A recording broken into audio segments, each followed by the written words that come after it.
Сәлем достар, бүгін қатпарлы қамырдан грессини деп аталатын ірімшік қосылған нан таяқшаларын жасаймыз.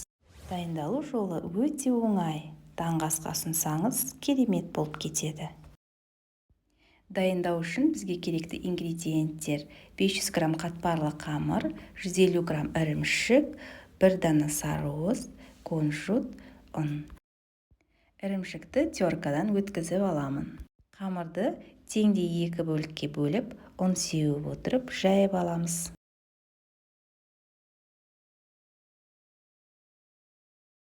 Бір бөлігіне ірімшікті біркелкі етіп салып шығамыз.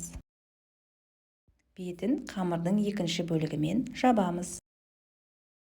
Оқтаумен жайып, жиектерін қолмен басып шығамыз.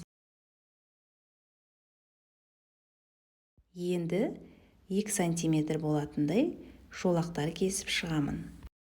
Және оны видеодағыдай етіп жгут тәрізді айналдырып шығамын.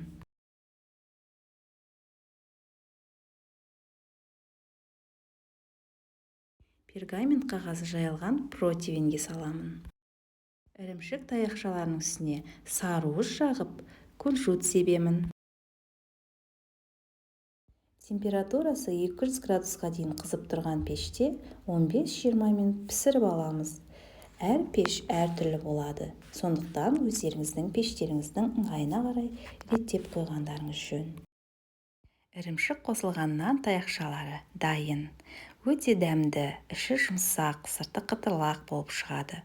Міндетті түрде жасап көріңіздер. Видеоны соңына дейін қарағандарыңызға рахмет. Видео ұнаса, лайк басыңыздар. Сұрақтарыңыз болса, комментарий қалдырыңыздар. Каналыма тіркелуді ұмытпаңыздар. Келесі кездескенше.